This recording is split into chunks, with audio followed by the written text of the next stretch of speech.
We back. We left off on chapter 8. First of all, how you doing? Me? Oh, it's the best day of my life. I don't know how I can get no better. In fact, the Lord has truly outdone himself because I woke up this morning, I'm inhaling after I exhale, and tomorrow is not promised. Thus, it's the best day of my life. Yeah. So you might as well go ahead and, while they still playing your song, go ahead and do your little dance. So we left off on chapter 8. Chapter 8 is literally a paragraph. So I'm gonna touch on chapter 8. And as I was reading just now, and I remember when I came out of the hole, I continued to write. Um, I remember like a lot of times when I was in chain gang, I would you have to you have to recertify your ignorance every 6 months, especially at like Alto. Like you kicking all this smart, righteous growth stuff. Somebody gonna try it. It don't matter how long you been there, how many people you done stabbed up, how many fights you done been in. Every 6 months you got to renew your ignorant card. And I just remember, I remember I used to always have headphones on, but probably 13% of the time, I wouldn't even have music going. I wasn't listening to nothing. I just was like always aware of what was going on. So I remember hearing some old dude say, what he gonna write about? He ain't done nothing. Oh, he just been locked up his whole life. And to muffle my laughter, I just started singing like Tupac. I was like, Hail Mary, come with me. But I used to always do that, but that is what it is. So now, I'm going to touch on chapter 8, and then we're going to slide into chapter 9. I don't know how many chapters we're going to get knocked out, but it's probably going to be more than one. So chapter 8, exiting his last shortcut, Demetrius was on the sidewalk, a few blocks away from his latest crime scene. Trying to camouflage his fate, tried to camouflage himself, he removed all of his jewelry.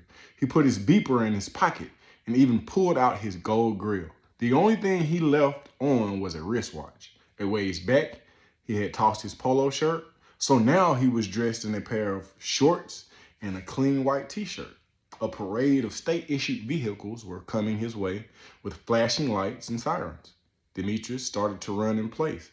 He put two fingers on his neck and stared at his watch as if he were a jogger, checking his pulse. Waiting for traffic to clear, it worked. All 7 police cars, marked and unmarked, paid little or no attention to the civilian jogger. When he thought it was safe, Demetrius crossed the street. He couldn't help but to smile at his own creativity. But then a brown blur blindsided him. He was airborne, pavement-bound, open and leaking, all within a few destined seconds. The way his body laid there in the middle of the street was wrong. Chapter 9. Ms. Risha, who was having her Jeep driven by an old friend's son who was a police officer but was neither on duty nor in uniform, pushed down on her imaginary brakes. Then Keyshawn tore into the man who was crossing the street. Oh God, this is not happening. She tried to speak what she was experiencing out of existence. Keyshawn jumped out of the Jeep and walked towards the twisted body. It looked lifeless. And Miss Risha slammed her door. Keyshawn looked over at his reality, backing away from where she was going. He figured it was too late to help the young man. He was slowing him up. Gotta get Micah, he said to no one without announcement. He got back into the Jeep and drove away. Standing in the window of his self-owned and operated gas station, a tax-paying citizen wrote down the tag number of the Jeep that was being operated by the black guy who ran the light. He hit a man trying to cross the street and jumped back into the Jeep, then fled the scene of the crime. It's what the taxpayer told the police when he called them. Keyshawn, who was in pursuit of his son, who had just been kidnapped, was now being pursued. The sound of screeching tires was the last thing he remembered hearing before he was pounded into the pavement. The spinning street corner was the last thing he saw before he had just closed his eyes. Slowly opening them, now Demetrius was lost in a babyish blue portrait. Awake, but not totally aware, he heard his beeper going off beside him. That might be little Joe, he thought. And from the top of his blue screen, an old lady who had worry pasted on her face looked down at him. She called to the Lord vigorously. Lord Jesus, please let this child be okay. God, please don't take him. Satan, I am not asking you, I am commanding you to let go of God's property. In the name of Jesus, we bind all evil spirits away from this one right here. Don't take him, Lord. It's not his time. The old black lady continued in soft, muffled prayer. Maybe I'm dead, Demetrius reasoned. His beeper went off again and he reached for it, but his arm wouldn't move. He rested, ignored his first failed attempt, and tried again. He couldn't. Determined to be in motion, he lifted his leg, yet it never left its original position. He tested his toes. They did not wiggle. Only when he was able to muster up all the strength he had to his name did he finally move something. A single tear swelled up in his left eye and kissed his skin all the way down to his earlobe. Creeping closer and closer like a caterpillar crawling into an empty hole, the ambulance arrived, and Mrs. Risha believed there was hope. She had faith. Below her, Demetrius could smell his own body waste. The red Suburban lay open, as if a large pair of scissors had cut at it with a trembling hand. Fragments from the front seat had been ejected and were sitting outside the means of repair. The police cruiser was also totaled, but the driver was okay. He was being treated for minor bruises as he relayed what had happened to the scribbling coworker. When the brown bowling ball Jeep pulled up in front of his car, Sergeant M. Ebal checked the description of the vehicle that had just committed a hit and run on his computer screen. He approached the driver with caution. He saw the dent in the front bumper. The blood was still wet. The sergeant removed his gun from its holster. Put your hands on top of your head now. The driver tried to turn around and explain. I said on top of your head, mister. As he was handcuffing the accused, he wondered why the other officers looked at him with so much confusion. Ebal, what do you think you're doing? Sergeant M. Ebal's lieutenant pulled up and pointed with an indigestible burn. Remove those cuffs right now. Keyshawn turned around and Ebal recognized him. He erased his hesitation with the genuine awe that came off as being sissyish. Where's my son? Is he okay? Keyshawn asked as he rubbed his wrist and took in his surroundings. He's been taken to the hospital, the bandaged man answered. When his father was done talking to Sergeant Ebal, Keyshawn was asked to step over to join them. There, apologies were made and agreements were negotiated. Keyshawn had until 10 p.m. to turn himself in. It was now 6:37 p.m. He and his father headed to the hospital. Mrs. Risha Jeep was towed in after it was photographed. Chapter 10. Keep going. Baptized in his own sweat, Lil Joe stopped running. He was aware of the helicopter, the distant sirens, and the cliched pressure not to get caught. Slowly creeping up behind, then beside a dark white house that looked like every other house on the street, he eased into the traffic-less subdivision. Recognizing one of the identical homes as his destination, he walked to the backyard and was greeted with the chatter of 4 young boys. Nene, AA's oldest son, was trying to explain to his 3 brothers, whom Lil Joe thought acted nothing like children, his theory on clowns. Remember that time Auntie Miriam took us to the festival? Which one? AB asked, letting Eleazar out of a playful headlock. Eleazar was the smallest of the 4, and since physical abuse was how his brothers loved, he was made tough. His twin, Ith, was only a hair taller than he was, but he wanted to be as equal as his big brothers, who were also twins, so he unconsciously walked on his tiptoes. The one on Auburn Avenue, Nene answered. Ith and AB shook their heads in recollection. Eleazar shook his out of fear. Nene continued. It was a man there wearing a dress. He tried to hug Ith. Eleazar yelled, but then quickly remembered Ith was teased all that day for being homo-friendly. It flinched, and Eleazar took off running. Turning the corner of the house, he ran into Lil Joe. He picked him up, then blowed on his stomach, making a Huxtable plubbert-like sound. Put me on your neck, Lil Joe, he complied. What's up, Shawty? AB asked, sounding exactly like AA. What's happening? He responded. What's happening? He responded, then sat down amongst the boys as if he were one of them. The conversation proceeded. Now, that man in that dress had on lipstick, Nene said. He had on a wig, too, Eliezer added. I'm saying Eliezer. I'm probably mispronouncing it. But Eliezer, Nene, Ith, and AB in the Bible are all sons of Aaron. And Miriam is a sister of Aaron. So Aaron has 4 sons. They're having a conversation. It's 2 sets of twins. Older set, younger set. Maybe some confusion. As I'm reading it, I'm almost confused. But it pans out. Right. He also had on perfume and a bunch of makeup, too. But even though he was dressed up like a woman, he was still a man. He was a homosexual, it concluded.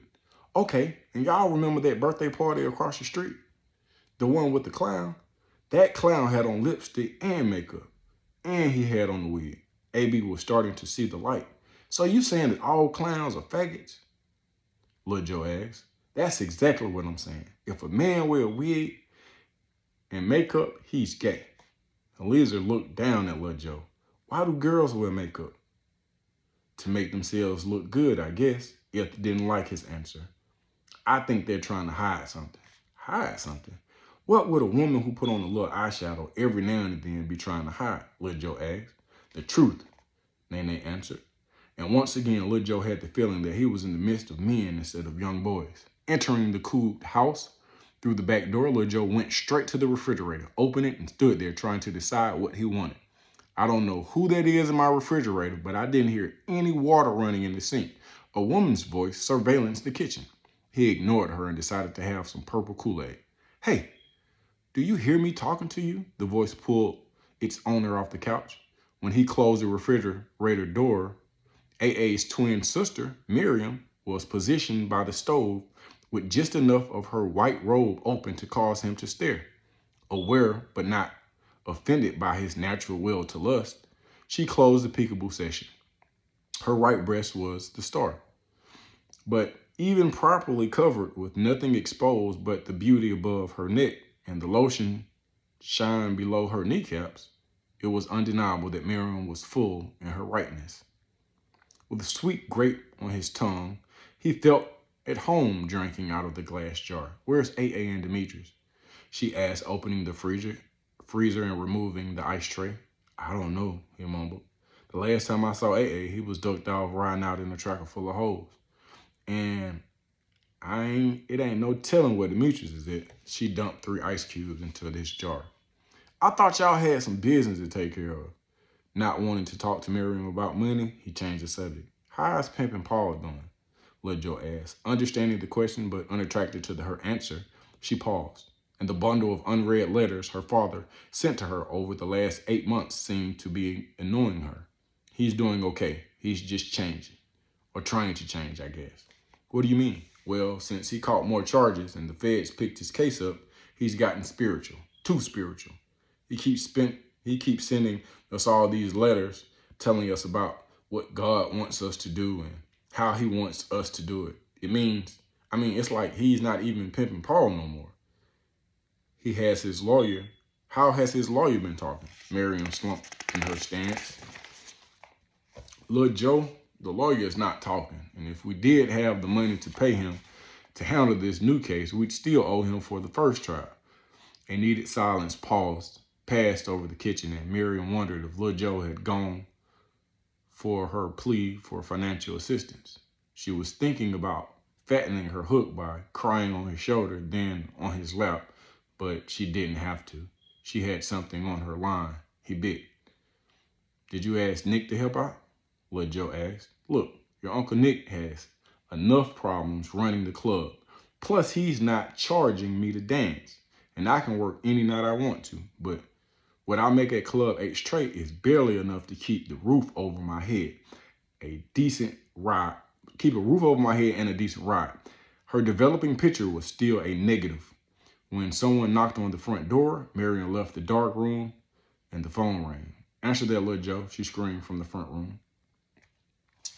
Now, I'm going to pause right there. We're still in the middle of that chapter. So, Miriam and Aaron are also twins. Miriam's father, whose name is Pimpin' Paul, who will later convert to Saul, is locked up, and he keeps trying to tell them about God, and it has some similarities in the Bible. Now, Nick owns a strip club called H Tray.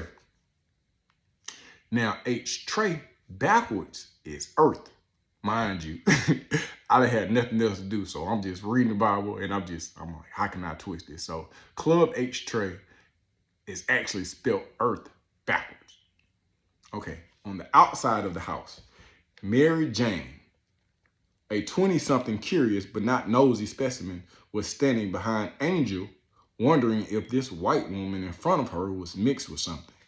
Is you all the way white? She asked, unable to take her eyes off Angel's soulful stuffed blue sweatpants.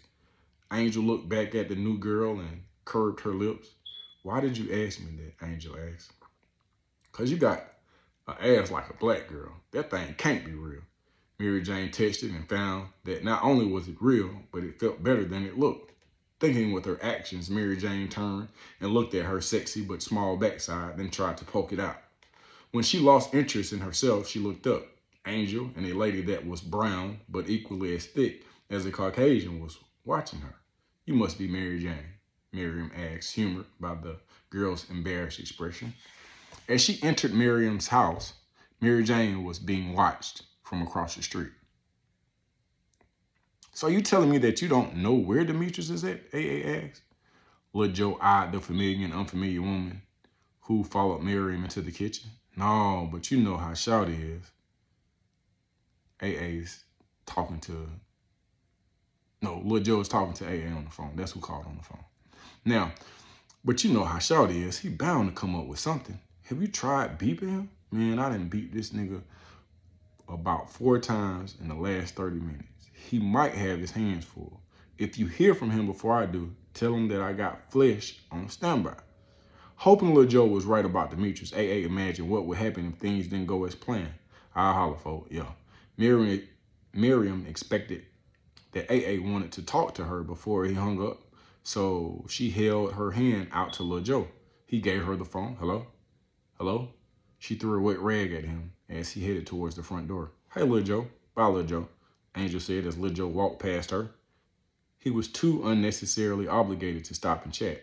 Gotta make something happen, he tried, convincing himself. And he was fully equipped with an emotional bungee cord that was made out of collard green rubber bands and a Superwoman book bag. That's when he saw the DeKalb County K-9 Blazer stroll by Miriam's house, just a little bit too slow. He bucked a U-turn and headed back into the kitchen. There, he bumped into the tempting-looking brown-eyed one who had put herself in his way. Oh, I'm sorry. Don't be. I'm always bumping into things. I guess I'm goofy like that. She let him lose himself in her patented, obedient posture. You don't look that goofy to me, Lil Joe said, sucking his teeth. You must be one of the new girls. I've been working at Club H Tray for about 2 days now. So how do you like it? It's okay, I guess. I just moved here from Hazelhurst. Hazelhurst is also in the Bible. So I'm still trying to adjust to the big city. Are you Miriam's brother? Nah, I'm a friend of the family, and Nick is my uncle. You're Lil Joe. Mary Jane shook her head, normal, then slowly. The oriental form slit in her eyes said, yeah, I heard about you. The invisible multi-purpose ego inflator she was pumping was placing Lil Joe beside himself. So what's your name? Oh, I'm Mary Jane. She held out her hand. Mary Jane like the drug? No, Mary Jane like the woman, she said, and the determination in her voice would have thrown him off and pushed him away. But her hand and his hand felt a little like fate. Mary and Joseph. That's freaky.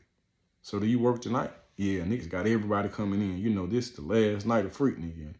Or sister got to eat. I guess I'll see you later then. I hope so. Man, you both. So, I'm going to hit the chapter 11. All comfy in her I Love Willie B t-shirt, Angel watched in admiration as the boys said their grace before eating. The double cheese dripping off the meat lover's pizza had inspired Eliezer to think with his eyes wide open. Nene noticed and slapped the back of his head. He retaliated silently and without motion. The general kinship and sense of oneness that they shared made her want to join the family. She pulled over an extra chair and dined with the young ones. With everybody else at or on their way to Club H Tray, Angel was more than happy to look after the interesting bunch. And with it setting the tone for tonight's conversation, her attention was sure to be held. Angel, is being white supposed to be better than being black? He asked. If the question had been asked by someone other than anybody that was sitting at the table, she would have responded without hesitation. But with those eight waiting eyes studying her, she knew she was about to be dissected. Before the games began, an odd reaction escaped Nene, and he was sure he knew where it derived from. With his face in his palm of his hands, he sneezed. Bless you, Angel said. Eliezer thought he saw someone peeking through the kitchen window, but when he looked again, nothing was there but that in which the night birthed. Darkness. Chapter 12. You want something to eat, baby? Asia's mother asked, holding her last living child. The bed was cold and lonely, even as they sat there together. A picture of Alicia, taken by Harris, was lying on the used pillow. Asia's eyes were dry, gleaming but wetless, as Ruth clenched her skinny arms around her body. You've got to eat something, she told Asia.